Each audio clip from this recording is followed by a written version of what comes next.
নবীজির পিতা নবীজি দুনিয়ায় আসার আগে আব্দুল্লাহ ইন্তেকাল করেছেন। নবীজি দুনিয়ায় আসলেন, মা মারা গেল, দাদা অভিভাবক 2 বছর পরে দাদাও মারা গেল। এরপরে দাদা মারা যাওয়ার আগে ওসিয়ত করে গেছে আবু তালেবের কাছে, আবু তালেব মৃত্যুর আগ পর্যন্ত আমার আপনার নবীজির অভিভাবক। নবীজির বয়স হয়ে গেছে, নবুয়তি পাওয়ার পরেও আবু তালেব নবীজিকে ছেড়ে দেয় নাই, যে তুমি তো এখন বড় হয়ে গেছো, নিজের পথ নিজে মাপো। ইয়াতিম থাকা অবস্থায় নবীজিকে কেউ ইয়াতিম হিসাবে অবহেলার দৃষ্টিতে দেখে নাই। প্রত্যেকের অন্তরে আল্লাহ তাআলা মুহাব্বত ভালোবাসা জাগ্রত করে দিয়েছে। আবু তালেব নবুয়তির পরেও নবীজির প্রতি কেমন মায়া মুহাব্বত ভালোবাসা ছিল। যখন নবীজি প্রকাশ্যে দাওয়াত দেওয়া শুরু করেছেন, মক্কার নেতৃত্বস্থানীয় যারা আবু তালেবের কাছে এসে বলে, আবু তালেব আপনি আমাদের নেতা, সম্মানিত ব্যক্তি, কিন্তু আপনার ভাতিজা কি শুরু করেছে? আপনার ভাতিজার কারণে ভাইতে ভাইতে দ্বন্দ্ব শুরু হয়ে গেছে, মায়ের সাথে মেয়ের দ্বন্দ্ব শুরু হয়ে গেছে। আপনি যদি আপনার ভাতিজাকে তার কর্ম থেকে না থামান, আমরা কিন্তু কঠোর ব্যবস্থা গ্রহণ করব। ওই দিনের মতো আবু জেহেল উতবা সাহেবাকে বুঝায়া পাঠায়া দিলেন আবু তালেব।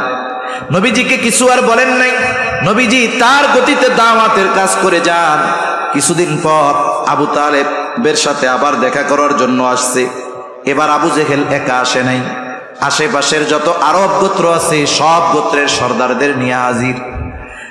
আবু তালেবের কাছে এসে আবু জেহেল বলে, আবু তালেব আগের বার আপনি আমাদের কথায় কোনো ভ্রুক্ষেপ করেন নাই, এইবার আমি একা আসি নাই, আমার সাথে আরবের আশেপাশের সব গোত্রের গোত্রপতিরা আছে। আমরা সকলে একমত হয়েছি, আপনি যদি আপনার ভাতিজাকে তার এই কাজ থেকে নিবৃত্ত না করেন, বিরত না করেন, বাধা না দেন, তাহলে আমরা আপনার ভাতিজার বিরুদ্ধে সম্মিলিতভাবে ব্যবস্থা গ্রহণ করব। এইবার আবু তালেব একটু চিন্তিত হয়ে গেছেন, ভাই রে কি করা যায়, পায়চারি করতেছেন টেনশনে। গভীর রাত নবীজি দাওয়াতি কাজ শেষ করে বাসায় ফিরেছেন।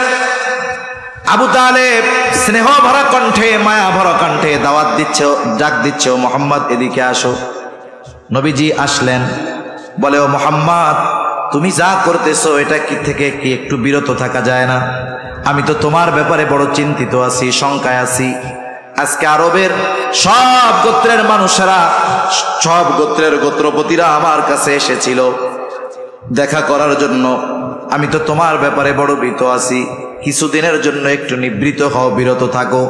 স্বাভাবিকভাবে দুনিয়ার নিজামটাও এরকম, যখন কোনো তরুণ যুবক ভালো কাজ করতে যায়, ওই ভালো কাজের বাধা যখন আসে, মা বাবা সন্তানের প্রতি মোহাব্বতের কারণে বলে, বাবারে এ কাজ করার মানুষ বহুত জন আছে, এই ভালো কাজ তোমার করা লাগবে না, তাহলে তোমার উপরে বড় ধরনের বিপদ আসতে পারে। অনেক সময় বিপদের আশঙ্কার কারণে সন্তানকেও ভালো কাজে মা বাবা বাধা দেয় কি দেয় না? কিন্তু সন্তান যদি ইস্তেকামতের উপরে থাকে, যে মা জীবন চলে যায় যাক, বাবা জীবন চলে যায় যাক, জন্মেছি মরতেই হবে, তবে যদি ভালো কাজ করতে গিয়ে মরি ভালো কথা এটা। অনেক সময় মা বাবার চিন্তা পরিবর্তন হয়ে যায়, তখন বলে, বাবা তুমি চালায় যাও, আসি পেছনে আমরা। একটু আগে অবস্থা কি ছিল, সন্তানের ইস্তেকামতের কারণে মা বাবার চিন্তাও পরিবর্তন হয়ে যায়। চাচা আবু তালেব মুহাব্বতের কারণে নবীজিকে থামতে বলতেছেন, যদিও তিনিও জানেন, আবু তালেব তিনিও জানেন আমার ভাতিজা যা করতেছে নিঃসন্দেহে ভালো কাজ। চাচার কথা শেষ, এবার নবীজি বলতেছে, চাচা আপনি শুনেন, শুধুমাত্র আরবের ওই গোত্রগুলো কেন, আমাকে যদি তামাম দুনিয়ার সব মানুষ আমাকে এই কাজ থেকে বাধা প্রদান করে, আমার বিরুদ্ধে চলে যায়, আমার জীবনও যদি চলে যায়, আল্লাহ তাআলা আমাকে যেই নির্দেশ দিয়েছেন, এই নির্দেশ থেকে আমি এক বিন্দু পরিমাণ পেছনের দিকে আসব না। আল্লাহর রাসূলের এই কথার প্রভাব আবু তালেবের দিল পর্যন্ত পৌঁছে গেছে। এখন কি হয়েছে, আবু তালেব নবীজির জন্য ঢাল হয়ে গেছে। আবু তালেব নবীজিকে বলতেছে, তুমি তোমার দায়িত্ব পালন করে যাও, আমি বেঁচে থাকতে তোমার গায়ে আমি কাটার আঘাতও লাগতে দিব না। সুবহান। তাহলে আল্লাহ তাআলা বলেন, আমি আপনাকে ইয়তীম অবস্থায় পেয়ে লালন পালনের ব্যবস্থা করেছি। আলাম ইয়াজিদিকা ইয়তীমান ফাআওয়া, ইয়াতীম অবস্থায় আমি আপনাকে কোনো জায়গায় ছেড়ে দেই নাই, নবুয়ত দিয়ে আপনারে ভুলা যাব, ছেড়ে দিব, এটা হতে পারে না। দ্বিতীয় নেয়ামতের কথা আল্লাহ তাআলা বলেন, ওয়াওয়াজাদাকা আইলান ওয়াওয়াজাদাকা দাল্লান ফাহাদা। সঠিক পথ সম্পর্কে আপনি অবগত ছিলেন না। একটা হলো সঠিকটা জানার পরে সেটা না মানা, আর একটা হলো সঠিক জিনিসটা না চেনা। দুইটার মধ্যে তফাৎ আছে। একজন সঠিকটা চিনে না, জানে না এই পথটা কোনটা, এটাও দল শব্দ দ্বারা বলা হয়। আবার অনেকে পথভ্রষ্ট, পথ চেনার পরেও ওই পথে চলে না, এটা হলো পথভ্রষ্ট। আর এটা হলো পথ সম্পর্কে অনবগত, জানে না। আল্লাহ তাআলা বলেন, আপনি সঠিক পথ চিনতেন না, আপনাকে আমি সঠিক পথটা চিনিয়ে দিয়েছি। ওয়াওয়াজাদাকা আইলান ফাআগনা, আপনি অভাবী ছিলেন, টাকা পয়সা ছিল না, আমি আপনাকে ধনী বানায় দিয়েছি। মুফাসসিরিনে কেরাম লিখেন, খাদিজাতুল কুবরা রাদিয়াল্লাহু তাআলা আনহার সাথে এই যে বিবাহের রাত্রিতে যখন খাদিজা বললেন, সব সম্পদের মালিক আমি আপনাকে বানায় দিলাম, আল্লাহ রব্বুল আলামিন মূলত এই জিনিসটাকেই উল্লেখ করতে চেয়েছেন, হাবিব আপনার তো কিছুই ছিল না, টাকা পয়সা ছিল না, আমি তারও ব্যবস্থা করে দিয়েছি। নবুয়তির আগে এত এত দামি নেয়ামত আমি আপনাকে দিলাম, আর নবুয়তির পরে আমি আপনাকে ভুলে যাব, এটা কখনোই হতে পারে না। তাহলে ইসলাম বিদ্বেষীদের নবীজির ব্যাপারে প্রথম অভিযোগ যে তারা বলে নবীজি অর্থের লোভে খাদিজাকে বিবাহ করেছে। বলেন, নবীজি কি খাদিজাকে বিবাহের প্রস্তাব দিয়েছে না খাদিজার পক্ষ থেকে এসেছে? তাহলে এই অপবাদ, এটা মিথ্যা কথা, এবং এটা নবীজিকে অপবাদ দেওয়ার অপচেষ্টা, এই কথাগুলোর কোনো ভিত্তি নাই। দুই নাম্বার যে বিষয়টা বলে 6 বছরের একজন শিশু বাচ্চারে বিয়ে করছে। ইতিহাস বুঝতে হবে, খাদিজা রাদিয়াল্লাহু তাআলা আনহার সাথে নবীজির সম্পর্কটা কেমন ছিল। যেখানে ওহী নাজিল হয়েছে গারে হেরা, কত উঁচু এক পাহাড়, যুবক যারা তারা উঠতে হিমশিম খেয়ে যায়, এখন সিঁড়ি আছে তাও উঠতে হিমশিম খেয়ে যায়, কয়েকবার বিরতি নেওয়া লাগে। অথচ রাসূলুল্লাহ সাল্লাল্লাহু আলাইহি ওয়াসাল্লাম ওই সুউচ্চ পাহাড়ে ওইটা বসতেন, ধ্যান করতেন, ওখান থেকে বাইতুল্লাহকে দেখা যাইত। আর খাদিজাতুল কুবরা রাদিয়াল্লাহু তাআলা আনহা একজন মহিলা, নবীজি খাবার নিয়ে, রাসূলের প্রয়োজনীয় সামগ্রী নিয়ে উনি একা একা নবীজির কাছে ওই পাহাড় বেয়ে উঠে যেতেন। রাসূল আকরাম সাল্লাল্লাহু আলাইহি ওয়াসাল্লামের সাথে মুহাব্বত কেমন ছিল নবীজি বলেন, খাদিজা যদি বেঁচে থাকতো তার বর্তমানে আমি দ্বিতীয় কাউকে স্ত্রী হিসাবে গ্রহণ করতাম না। নবীজির স্ত্রী খাদিজা দুনিয়া থেকে চলে গেল। আয়েশা সিদ্দিকা রাদিয়াল্লাহু তাআলা আনহাকে নবীজি নিজে বিবাহ করেন নাই, যতক্ষণ না আরশে আজিমের মালিক আল্লাহ রাব্বুল আলামিনের পক্ষ থেকে নির্দেশনা না এসেছে, ততক্ষণ পর্যন্ত আমার আপনার নবী দ্বিতীয় বিবাহই করেন নাই। এখন আসেন, বিবাহ যেহেতু দ্বিতীয় বিবাহ করছে, পরে বিবাহ করছে, 6 বছরের বালিকারে করার দরকার কি ছিল? এটা উম্মতের জন্য রহমত। ইসলামী শরীয়তে একটা মেয়ে যখন প্রাপ্তবয়স্কা হয়, বলেন তো শরীয়তের কিছু দিক নির্দেশনা তাদের জন্য আছে না নাই? নবীজি যতগুলো বিবাহ করেছেন, একমাত্র আয়েশা সিদ্দিকা রাদিয়াল্লাহু তাআলা আনহা ছিলেন কুমারী, আর বাকি যারা ছিলেন তাদের পূর্বে এক বা একাধিক প্রত্যেকেরই বিবাহ ছিল। রাসূলুল্লাহ সাল্লাল্লাহু আলাইহি ওয়াসাল্লামের ঘরে যখন আয়েশা সিদ্দিকা রাদিয়াল্লাহু তাআলা আনহা আসলেন, এই জন্য দেখবেন নারী সংগঠিত যেই মাসলা মাসাইলের হাদিসগুলো আয়েশা সিদ্দিকা রাদিয়াল্লাহু তাআলা আনহা থেকে বর্ণিত, আর বাহিরের হাদিসগুলো আবু হুরায়রা রাদিয়াল্লাহু তাআলা আনহু থেকে বর্ণিত। সর্বাধিক হাদিস বর্ণনাকারী সাহাবী হযরত আবু হুরায়রা রাদিয়াল্লাহু তাআলা আনহু, এর পরপরই আয়েশা সিদ্দিকা রাদিয়াল্লাহু তাআলা আনহা প্রায় 2200-র কাছাকাছি হাদিস বর্ণনা করেছেন।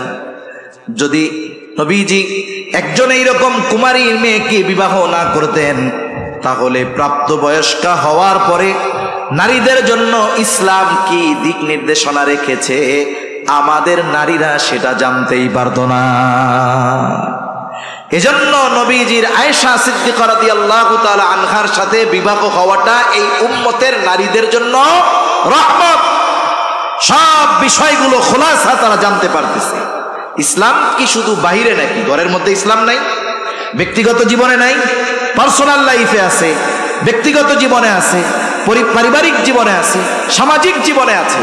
তাহলে আয়েশা সিদ্দিকা রাদিয়াল্লাহু তাআলা আনহার সাথে বিবাহ হওয়ার কারণে অনেক বিষয় উম্মতের নারীরা সহজে জানতে পারছে, নইলে কঠিন হয়ে যাইতো এই বিষয়গুলোর ব্যাপারে সমাধান পাওয়া।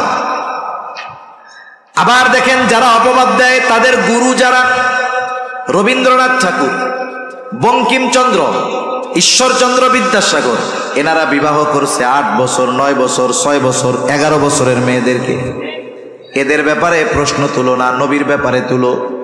আবার নবীজিকে নারী লিপ্সু, নারী লোভী বলো। আল্লাহর নবী এইগুলো যদি নবীর ব্যাপারে অপবাদ দাও, শোনা নাও। একদিন নবীজি বাইতুল্লাহর সামনে বসে আছেন, কাফেররাও অদূরে বসে আছে। কাফেরদের মধ্যে পরামর্শ হয়েছে। উতবা ইবনে রাবিআকে বলতেছে, তুমি তো খুব বাকপটু, তুমি যাও, মুহাম্মদ এরকম করে কেন, কিছু প্রলোভন দিয়া তাকে ফিরাইতে পারো কিনা। সে চলে আসছে নবীজির কাছে, এসে বলে, ভাতিজা তোমার কি হয়েছে বলো। তুমি যদি জাদুগ্রস্ত হও, কোনো জিন যদি তোমার ক্ষতি করে থাকে বলো, আমরা টাকা তুলে তোমার চিকিৎসা করায়া দিব। তুমি যদি নেতৃত্ব চাও বলো, তোমাকে আমরা আমাদের নেতা বানায়া দিব। তুমি যদি আমাদের মধ্যে, গোটা আরবের মধ্যে সবচাইতে বড় ধনী হতে চাও, তাহলে আমরা তোমাকে ধনী বানায়া দিব। আর তুমি যদি কোনো নারীর জন্য এমনটা করো, শুনে নাও, আমাদের প্রত্যেকের দরজা তোমার জন্য খোলা থাকবে, যাকে পছন্দ তুমি তাকেই গ্রহণ করতে পারবা। চিন্তা করছে, এই প্রলোভন দিলাম, কাজ হয়ে যাবে মনে হয়। নবীজিকে কথা বলার পরে নবীজি তার কোরআন শোনায় দিছে। যদি নারীর লোভ থাকতো, এই প্রস্তাব দুনিয়ার কেউ ফিরায়? সবচাইতে বড় ধনী হবে, সবচাইতে বড় নেতা হবে, যত সুন্দরী যত নারী দরকার সবাইকে পাবে। এই সুযোগ কাফেররা নবীজির জন্য ওপেন করে দিয়েছেন। এজন্য নবীজির যদি এই সমস্ত বিষয়ের লোভ থাকতো, ওই প্রস্তাব তিনি গ্রহণ করতেন, ঠিক কিনা বলেন? তাহলে নবীর ব্যাপারে যে নারী লিপ্স বলা হয়, এটা নিঃসন্দেহ অপবাদ এবং নবীজির শানে সর্ব উচ্চ এক বেয়াদবি, ঠিক কিনা বলেন? অনেকে আবার আয়েশা সিদ্দিকা রাদিয়াল্লাহু তাআলা আনহার ব্যাপারে অপবাদ দেয়, অথচ আয়েশা সিদ্দিকা রাদিয়াল্লাহু তাআলা আনহার মাধ্যমে গুরুত্বপূর্ণ 3টা বিধান আল্লাহ তাআলা নাজিল করেছেন। আয়েশা সিদ্দিকা রাদিয়াল্লাহু তাআলা আনহাকে কেন্দ্র করে তায়াম্মুমের বিধান নাজিল হয়েছে। অপবাদ দিলে কি শাস্তি, তার বিধান নাজিল হয়েছে। সাথে সাথে ব্যভিচারের কি শাস্তি হবে, আল্লাহ তাআলা এই বিধান নাজিল করেছেন। সাথে সাথে আয়েশা সিদ্দিকা রাদিয়াল্লাহু তাআলা আনহার পবিত্রতার ঘোষণা স্বয়ং আল্লাহ তাআলা নিজে দিয়েছে। তাহলে নবীজির ব্যাপারে আরেকটা অপবাদ তারা দিত যে পালক পুত্র যায়েদের বউকে উনি আবার বিবাহ করছে। জাহেলিয়াতের সময় একটা কুসংস্কার ছিল যে পালক পুত্রকে ঔরসজাত পুত্রের মতোই মনে করা হইত। মানুষেরা পালক কন্যাকে ঔরসজাত কন্যার মতো মনে করত, কিন্তু বাস্তবতা হলো, কেউ যদি কোনো ছেলেকে লালন পালন করে, ওই ছেলেটা যখন বালেগ হয়ে যাবে, যিনি লালন পালন করেছেন তিনি আর তার সামনে যেতে পারবেন না, তার সামনে তাকে পর্দা করতে হবে। একটা মেয়েকে লালন পালন করছে, মেয়েটা এখন বালেগা হয়ে গেছে, এই যে পালক বাবা, যে সে আর মেয়ের সামনে যাইতে পারবে না, মেয়েও বাবার সামনে আসতে পারবে না, এটাই শরীয়তের আইন। জাহেলিয়াতের সময় এই বিষয়টা খুব প্রসিদ্ধ ছিল। স্বাভাবিক মানুষ মনে করত পালক পুত্র ঔরসজাত পুত্রের মতো। কিছু কিছু সময় আছে বলার চাইতে করার মাধ্যমে ফায়দা হয় বেশি, ঠিক কিনা বলেন? অনেক উপমা দেওয়া যাবে। যেমন রাসূলুল্লাহ সাল্লাল্লাহু আলাইহি ওয়াসাল্লাম হুদায়বিয়ার সন্ধি যখন হয়েছে, মক্কায় আসতেন উমরা করার জন্য, কিন্তু চুক্তির কারণে এই বছর আর উমরা করা সম্ভব নয়। সবাই চিন্তা করছে উমরায় যাব, অনেকে জন্তু নিয়ে আসছে, আমরা আল্লাহর সন্তুষ্টির জন্য ওইগুলোকে জবাই করব। যখন চুক্তি সম্পাদিত হয়ে গেল যে এই বছর আর উমরা করা যাবে না, ফিরে যেতে হবে, সকল সাহাবাদের মন খারাপ, কারণ দীর্ঘদিন পর তারা মক্কার জমিনে প্রবেশ করতে চেয়েছিল, আত্মীয় স্বজন প্রিয়জনদের সাথে দেখা হবে, কিন্তু চুক্তির মাধ্যমে যখন আবার কাছে এসে ফিরে যাওয়া লাগবে তারা মনক্ষুণ্ণ হলেন। নবীজি নির্দেশ দিলেন, যার সাথে যেই জন্তু আছে সবগুলোকে কোরবানি করে দাও, জবাই করে দাও। 3 বার বলছেন নবীজি। সাহাবায়ে কেরাম এতটা অন্যমনস্ক ছিলেন যে নবীজির কথা তারা ঠিকমতো শুনেন নাই, যার কারণে কেউ জবাই করে নাই। নবীজি ঘরে গেলেন। ওই সফরে নবীজির সাথে ছিলেন উম্মে সালামা রাদিয়াল্লাহু তাআলা আনহা। উম্মে সালামার সাথে নবীজি পরামর্শ করতেছেন, বিষয়টা তো এরকম, কেউ তো আমার কথা শুনলো না, 3 বার বললাম, এরপরেও কেউ প্রাণীগুলা জন্তুগুলা জবাই করে না। উম্মে সালামা রাদিয়াল্লাহু তাআলা আনহা বললেন, আপনার কিছু বলার প্রয়োজন নাই, আপনি আপনার জন্তুটা নিয়ে তাদের সামনে নিয়ে জবাই করে দেন। নবীজি এবার তাদের সামনে যখন জন্তু নিয়ে জবাই করে দিলেন, উপস্থিত সাহাবায়ে কেরাম যাদের সাথে জন্তু ছিল জবাই দেওয়ার, নবীজিকে করতে দেখে তারাও জবাই করে দিল। তার মানে কিছু কিছু সময় আছে বলার চাইতে প্র্যাকটিক্যাল ভাবে যদি করা হয় তাহলে এটার প্রভাব সমাজে বেশি পড়ে। রাসূল আকরাম সাল্লাল্লাহু আলাইহি ওয়াসাল্লামের বোন ছিল ফুফাতো বোন যায়েনাব বিনতে জাহাশ। যায়েদ রাদিয়াল্লাহু তাআলা আনহুর সাথে বনাবনি হয় নাই, নবীজি বারবার চেষ্টা করেছেন মিলায় দেওয়ার জন্য, হয় নাই, ছাড়াছাড়ি হয়ে গেল। আল্লাহ তাআলার পক্ষ থেকে নির্দেশ আসলো, আপনি বিবাহ করেন যায়েনাব বিনতে জাহাশকে। নবীজিও সামাজিক চাপ অনুভব করতেছিলেন যে মানুষ কি বলবে, সমাজ কি বলবে, কিন্তু আল্লাহ তাআলার নির্দেশ, নবীজি বিবাহ করলেন যায়েনাব বিনতে জাহাশকে। এই বিবাহের মাধ্যমে জাহেলিয়াতের সময় শতাব্দীর পর শতাব্দী ধরে চলে আসা একটা কুসংস্কারের কবর রচনা হয়ে গেল। একটা হালাল বিষয়কে তারা হারাম মনে করত, আল্লাহ তাআলা আমার আপনার নবীর মাধ্যমে ওই হালাল বিষয়টাকে সমাজে সুপ্রতিষ্ঠিত করে দিলেন। ঠিক কিনা বলেন? এই বিষয় নিয়ে অপবাদ দেওয়ার কোনো সুযোগ নেই। নবীজি অনেকগুলো বিবাহ করেছেন, হ্যাঁ, যতগুলো বিবাহ করেছেন প্রত্যেকটার পেছনে শরঈ কারণ আছে। কোন বিবাহ নবীজি আল্লাহ তাআলার নির্দেশবিহীন করেন নাই। সেজন্য নবীজির চারিত্রিক বিষয়ে যারা অপবাদ দিতে চায়, এই বিষয়গুলো তারা বেশি সামনে আনে।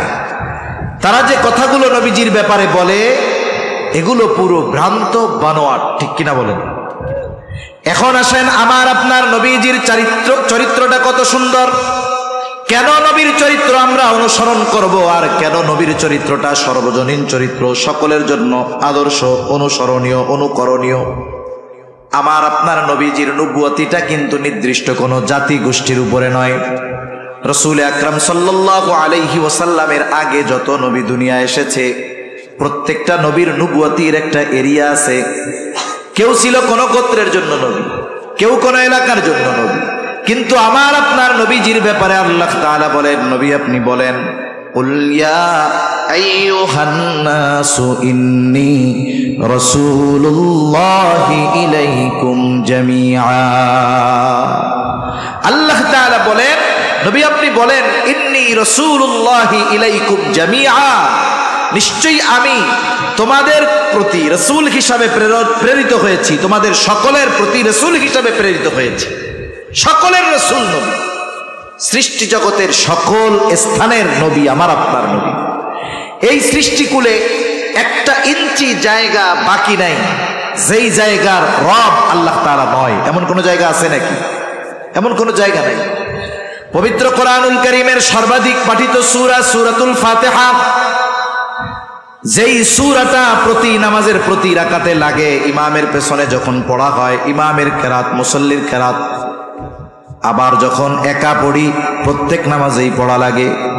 এই সূরার শুরুতেই আমরা বলি আলহামদুলিল্লাহি রাব্বিল আলামিন। আমরা বলি সকল প্রশংসা আল্লাহর জন্য। কে আল্লাহ? বলে রব্বুল আলামিন, জগৎ সমূহের রব, প্রতিপালক। রব্বুন প্রতিপালক, কিসের? বলে আলামিন। আলম এক বচন, আলামিন বহু বচন। এর দ্বারা আল্লাহ তাআলা ১৫০০ বছর আগে আমাদেরকে খবর দিয়ে দিয়েছেন যে জগৎ শুধু এই পৃথিবী নয়, আরো অগণিত জগৎ যিনি সৃষ্টি করে রেখেছেন তিনি কে? একটু জোরে বলেন না কে? আল্লাহ। আল্লাহ তাআলা হলেন জগৎ সমূহের প্রতিপালক। ওই আল্লাহ আমার আপনার নবীজির ব্যাপারে বলেন, ওয়ামা আরসালনাকা ইল্লা রাহমাতাল লিল আলামিন। আল্লাহ তাআলা বলেন, আমি আপনাকে জগৎ সমূহের জন্য রহমত হিসাবে প্রেরণ করেছি।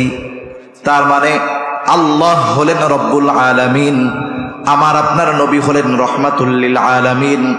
আল্লাহ তাআলা যেই জায়গার রব, আমার আপনার নবীজিও সেই জায়গার রহমত।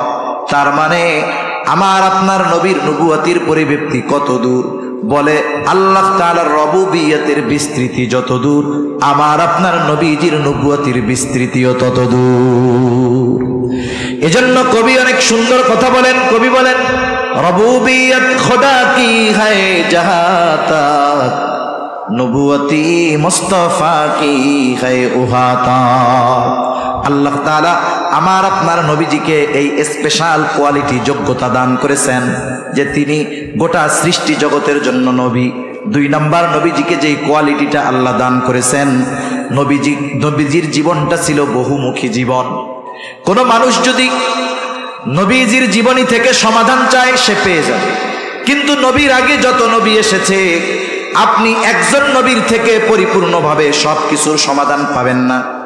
এই পৃথিবীতে 3টি ধর্ম হলো ঐশী ধর্ম, ইসলাম, আর একটা আমরা চিনি ইহুদি, আর একটা হলো খ্রিস্টান, আহলে কিতাব। এই 2টাকে উল্লেখ করে বলা হয় এই 3টা ধর্ম হলো ঐশী ধর্ম। খ্রিস্টানদের নবী ঈসা আলাইহিস সালাম, ইহুদিদের নবী মুসা আলাইহিস সালাম, 2জনেই কিন্তু বনি ইসরাইলের বংশধর, বনি ইসরাইল থেকে আসছেন। ঈসা আলাইহিস সালাতু ওয়াস সালামকে খ্রিস্টানেরা অনুসরণীয় মনে করে, কিন্তু আপনি যদি আপনার গোটা হায়াতের সব কিছু ঈসা আলাইহিস সালামের মধ্যে খুঁজেন আপনি পাবেন না। মনে করেন আপনি চান আপনি একজন আদর্শ স্বামী হবেন, আপনি যদি ঈসা আলাইহিস সালামের জীবনী খোঁজেন আদর্শ স্বামী হওয়ার জন্য পাবেন না। কারণ ঈসা আলাইহিস সালাতু ওয়াস সালাম এই দুনিয়ায় যতদিন অবস্থান করেছেন উনি বিবাহই করেন নাই। আপনি যদি আদর্শ পিতা হইতে চান ঈসা আলাইহিস সালামের মধ্যে পাবেন না, বিয়েই করে নাই, সন্তান কোথা থেকে আসবে? আপনি যদি আদর্শ সমরনায়ক হতে চান পারবেন না। ঈসা আলাইহিস সালাম যখন দুনিয়ায় প্রথমে আসছেন ওই সময় উনি কোনো যুদ্ধে অংশগ্রহণ করেন নাই। আপনি নেতৃত্বের আসনে বসেছেন, আপনি চান নবীজির আদর্শের আলোকে রাষ্ট্র পরিচালনা করার জন্য। আপনি চিন্তা করলেন জলিলুল কদর পয়গম্বর মুসা আলাইহিস সালাম থেকে আমি এই নেতৃত্বের গুণ অর্জন করব, আদর্শটাকে গ্রহণ করব। আপনি পাবেন না, কারণ মুসা আলাইহিস সালাতু ওয়াস সালাম রাষ্ট্রনায়ক ছিলেন না, দেশ পরিচালনা করেন নাই। কিন্তু আমার আপনার নবীজির জীবনী হলো এমন এক জীবনী যেখানে আপনি A to Z সব কিছুর সমাধান পেয়ে যাবেন।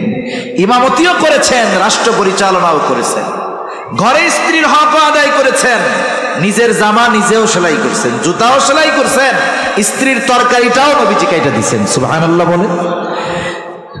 এইরকম বহুমুখী জীবন একমাত্র আমার আপনার নবীর আছে, আর কারো নাই।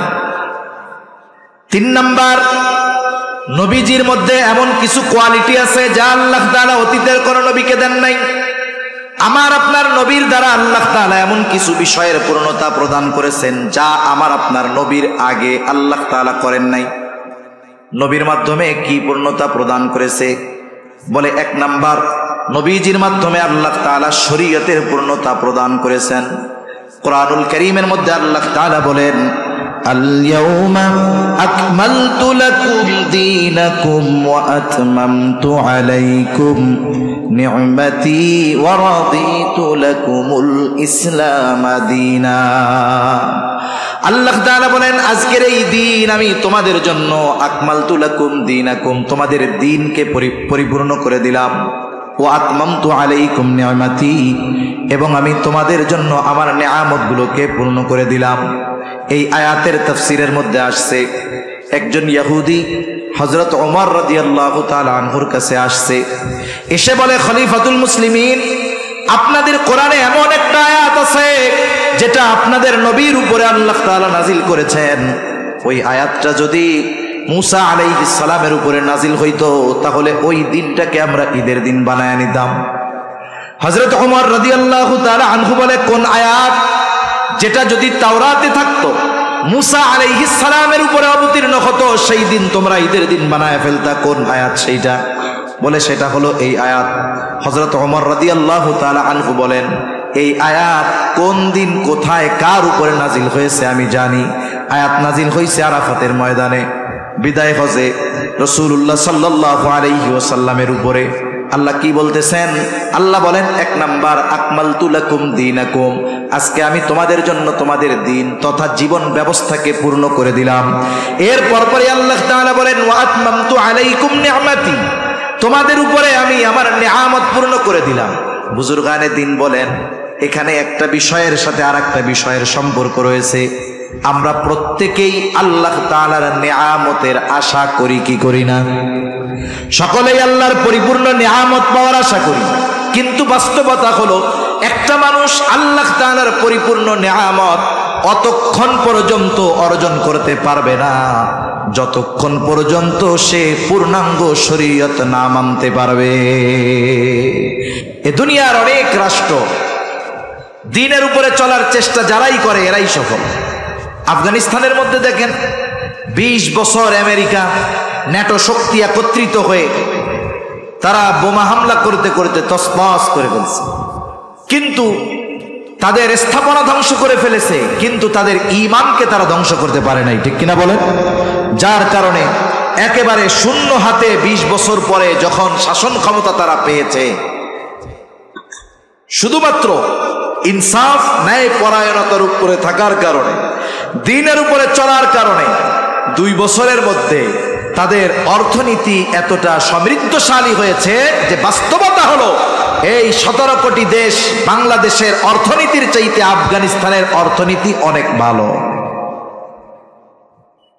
অল্প দিনের মধ্যে এই সফলতার কারণ কি? বাস্তব কারণ যদি দেখি যে তারা দ্বীনের উপরে চলার চেষ্টা করে, এই কারণেই আল্লাহ তাআলা তাদেরকে এই নিয়ামত দিয়েছেন, ঠিক কিনা বলেন? তাহলে আমার আপনার নবীর মাধ্যমে 1 নাম্বার আল্লাহ তাআলা পূর্ণতা প্রদান করেছেন শরীয়তের, 2 নাম্বার নিয়ামতের, 3 নাম্বার আমার আপনার নবীজির মাধ্যমে আল্লাহ তাআলা নবী আসার যেই সিলসিলা এটার পূর্ণতা প্রদান করেছেন। আল্লাহ তাআলা বলেন, মা কানা মুহাম্মাদুন আবা আহাদিম মির রিজালিকুম ওয়ালাকিন রাসূলুল্লাহি ওয়া খাতামান নাবিয়্যিন। আল্লাহ তাআলা বলেন, মুহাম্মদ সাল্লাল্লাহু আলাইহি ওয়াসাল্লাম কোন পুরুষের পিতা নয়, ওয়ালাকিন রাসূলুল্লাহ, তিনি হলেন আল্লাহ তাআলার রাসূল, খাতামান নাবিয়্যিন, তিনি হলেন শেষ নবী। নবীজিও বলেন, আনা খাতামুন নাবিয়্যিন লা নাবিয়্যা বাদি, আমি শেষ নবী, আমার পরে কোনো নবী নাই। আল্লাহর ঘোষণা, সুস্পষ্ট ঘোষণা, নবীজি শেষ নবী। নবীও বলেন আমি শেষ নবী। এখন বলেন, এই দুনিয়ার কেউ যদি এই কথা দাবি করে নবীর পরেও নবী এসেছে অথবা আসবে, বলেন তো এরা যে কাফের, এ ব্যাপারে কোনো সন্দেহ আছে নাকি? একটা মানুষ কাফের হওয়ার জন্য গোটা কোরআন অস্বীকার করা লাগে না। কোরআনুল কারিমে অনেক অক্ষর আছে যেগুলার অর্থ দুনিয়ার কেউ জানে না। যেমন কিছু সূরার শুরুতে, 1 সূরার শুরুতে আছে নুন, 1 সূরার শুরুতে আছে কাফ, 1 সূরার শুরুতে আছে সদ। অর্থ কি? গোটা দুনিয়ার সব মুফাসসির একমত, সবাই যাই বলুক লাস্টে গিয়া কয় আল্লাহু আ'লামু বিমুরাদিহি। নুন দ্বারা কি উদ্দেশ্য, সদ দ্বারা কি উদ্দেশ্য, অর্থ কি, এটা আল্লাহই ভালো জানে। এর উদ্দেশ্য দুনিয়ার কেউ জানে না। এখন যদি কোনো অতি পণ্ডিত এই কথা বলে নুনের অর্থ কি, যেহেতু জানি না ওইটারে মানি না, বলেন তো শুধুমাত্র এই নুনকে যদি কেউ অস্বীকার করে তার ঈমান থাকবে না যাবে? নিঃসন্দেহে তার ঈমান চলে যাবে। এজন্য যারা খতমে নবুয়তকে অস্বীকার করে, নবীকে শেষ নবী মানে না, এরা নিঃসন্দেহে কাফের। আমরা রাষ্ট্রের কাছে, রাষ্ট্র পরিচালকদের কাছে দাবি করি যে তাদেরকে রাষ্ট্রীয়ভাবে কাফের ঘোষণা করেন। আমাদের এই দাবি যদি তারা মানে ভালো, না মানলে আমরা দাবি করতে পারি তাই করি। তারা রাষ্ট্রীয়ভাবে কাফের ঘোষণা করলেও কাফের, না করলেও কাফের, ঠিক কিনা বল? এখন আর এক প্রশ্ন আছে যে রাষ্ট্রীয়ভাবে ঘোষণা না করলেও যদি কাফের হয়, তাইলে রাষ্ট্রীয়ভাবে ঘোষণা করার দরকার কি, ঠিক কিনা বলেন? দরকার কি? দরকার হলো এইটা, একটা হলো তারা যদি নিজেদেরকে মুসলিম পরিচয় না দিত তাহলে আর কোনো সমস্যা ছিল না। তারা নিজেদেরকে মুসলিম পরিচয় দেয়, তারা বলে আমরা আহমদি মুসলিম। বাস্তবতা হলো খতমে নবুয়াতকে অস্বীকার করলে তো সে মুসলমান থাকবে না। তারা এই মুসলমানিত্ব পরিচয় বাদ দিয়ে অন্য পরিচয়ে সমাজে বসবাস করুক, রাষ্ট্রীয় সুবিধা ভোগ করুক, নাগরিক সুবিধা ভোগ করুক, কোনো অসুবিধা নাই, কিন্তু খতমে নবুয়াতকে অস্বীকার করে রাসূলুল্লাহ সাল্লাল্লাহু আলাইহি ওয়াসাল্লামকে শেষ নবী না মেনে মুসলিম পরিচয়ে বসবাস করতে দেওয়া হবে না। এটা হলো ছলচাতুরি, ষড়যন্ত্র, চক্রান্ত।